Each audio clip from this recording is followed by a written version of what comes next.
So before we get into this video, I'd just like to say I'm really sorry about not uploading for the past 3 months. I've just literally had no ideas of what to upload at all. So, yeah, apologies for that. And secondly, I'd just like to say fucking thanks for getting this channel to over 200 subscribers. I literally posted a tweet when I first started making videos again saying, I've recently started making YouTube videos again, and it would really mean a lot to me if you could subscribe. My goal is to get 200 subscribers by the end of the year. Thanks, guys. And we're currently at about 204 subscribers. And, you know, this is like the most subscribers I've ever had on my entire YouTube career, you could say. It's not really a career. And I've been making videos for about 7 years. So this really does mean fucking loads to me. And I just really want to say thanks. But anyway, let's get into the video.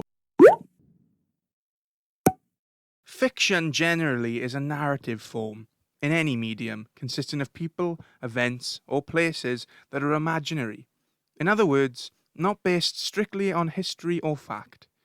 In its most narrow usage, fiction refers to written narratives in prose and often specifically novels, though also novellas and short stories. We all love a bit of fiction, whether it be a really good TV show, a film, a book series, and we can all agree that fictional writers are some of the most talented people on earth. Well, I'm here to say, fucking bollocks to that. Fictional writers ain't anything special. They're just like you and me. Anyone could do it. Fucking anyone. Right, so before we start the video, credit where credit is due, right?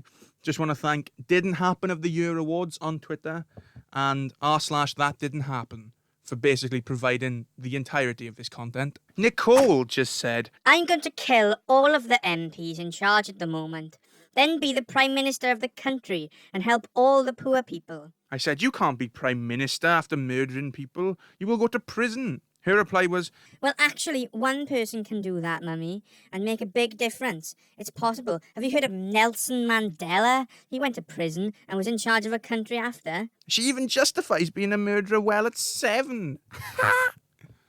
Your daughter's a fucking psychopath. And please, correct me if I'm wrong here, but Nelson Mandela didn't fucking murder anybody. I don't even know why I'm trying to attempt to counteract this, right? It literally didn't happen. It's got all of the trademarks of a nice spicy didn't happen post, right? It's got a political agenda. It's got parents putting words in their kids' mouths. It's just perfect. And another thing you'll notice with all of these, which I find hysterical, is that they've always got really young kids being comedically articulate. Like they'll have a kid going, have you ever heard of Nelson Mandela? Like, can you imagine a 7-year-old speaking like that? Because I fucking can't. It just reminds me of this video. Do you remember that video of that little girl, like, ranting at Theresa May? Yesterday night, I was out on the streets and I saw millions of homeless people. I saw one with floppy ears. I saw loads. You should be out there, Theresa May. You should be biscuits, hot chocolate sandwiches, and building houses. Look, I'm only 5 years old. There's nothing I can do about it. I'm saving up money and there'll never be enough. You've got the pot of money. Spend some and help people. That's what you've got to do. Because we've had lots of wars in this country and I do not like that, Theresa May. I'm very angry.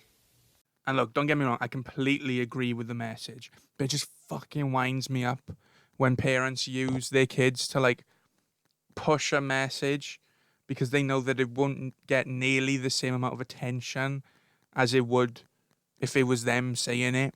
Anyway, on to the next one. Sir, you gotta wear a mask. I left it in the car. Can I use my shirt? No. It's the same fucking thing. If it's the same fucking thing, shut the fuck up and go get it. Every other customer in the store. For God's sake. Nothing makes me cringe more when people are like, and then I got a round of applause. Like, it's so fucking smug. And also, are you that, you know, insecure in your own storytelling that you've got to mention that everyone else in the fucking building just roared with applause, stood up and gave you a standing ovation? Like, walking around Sainsbury's earlier, and my 5-year-old says, Mummy, why are we the only ones not wearing masks? Before I could answer, she started shouting, Ba, ba, ba. silly old sheep. Oops. Fuck off. Now, firstly, is it because I'm Welsh? And secondly, I'll explain to you why this is just fucking bullshit. A 5-year-old would not know that a sheep is anything but a sheep. They wouldn't know it's a fucking metaphor.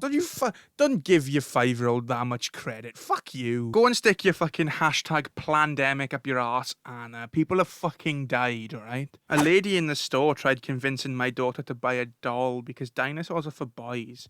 So my 5-year-old roared at her. I'm not even embarrassed. Ugh. Didn't happen, but if it did, your kid's a freak. Who the fuck roars? Oh my god, grow up. Just walked past a 5-year-old who said to his mum, Instead of clapping for the NHS, Mummy, why don't the Tories spend less time cutting the NHS and more time investing in it and giving the NHS the resources it needs? fair play to the kid. You see what I mean about these kids being like overly comedically articulate? It just didn't happen. This 5-year-old wouldn't know anything. As if the 5-year-old sits there all day watching the fucking news. No, Freddie, a 5-year-old didn't say this. You did. Just took 93-year-old mum to vote. She's registered blind. In a very loud voice, she said, "Which box for out?" A cheer went up from waiting voters. Now, I'm just thinking back to the last one we looked at, and that kid should have said, Instead of clapping for the NHS, why don't we just randomly fucking applaud everyone who says something really controversial? "Cheers for your contribution to the channel, Keith. Really fucking appreciate it, mate." Proud dad moment. So I picked the little dude up yesterday. As soon as he climbed in the Audi, why'd you have to mention your car? But well, it's fucking irrelevant, isn't it? He said, and I quote, Dad, I need to go to your office. I've designed a growth mindset app. I need to plan this and get it wrote down for you. "Any ideas who your target market is yet, son?" Yep, Dad, it's obvious pioneering kids like me. I certainly didn't think like that at 7 years of age. You know, alright, maybe I'm just jealous. Like, maybe I'm just a massive fucking underachiever. Or, and hear me out, this geezer's chatting fucking bollocks. As if your 7-year-old designed a growth mindset app at 7 years old. Just went to McDonald's to get a McFlurry, and the person behind the till said the machine was being cleaned. I said it wasn't, and went behind the counter, made myself an Oreo and flake combo McFlurry, and then started taking orders for everyone. People were clapping and cheering. Pardon the pun, but are you a cook? Firstly, mate, how much of a self-righteous prick have you got to be to actually get behind the counter at people who have, like, earned their job there and go, "Nope, it ain't being cleaned. I'm going to do it myself." And of course, we have our expected return of the crowd cheering. Although I'm not sure why you'd applaud this prick. He's literally just making the day worse for everyone who works there. And even though this didn't happen, I still want to know why this guy thought that this tweet would in any way make him look fucking good. I'm at Starbucks asking for soy milk, and this man behind me is trying to make fun of me thinking I'm doing it to be healthy gluten-free. And I turned around and said, "I'm lactose intolerant and I will fucking shit on you." And he shut the fuck up. What a fucking odd threat. Why would you say that? That's so fucking amusing. Today, the first grader I was watching said that she didn't understand why kindergarten got naps because it's the easiest grade. She said the college kids should have naps because they only get like 3 hours of sleep a night. Make her president, hashtag 2020. And then everybody clapped. And then she got a Nobel Peace Prize. Yo, my kid's a fucking genius, yo. Now, I could go on reading fiction all day, but I think I just need to get back to the real world, man. Again, I just want to thank you all for getting this channel to 200 subscribers. I can 100% say that did happen. Thanks for watching. Have a good day. Bye.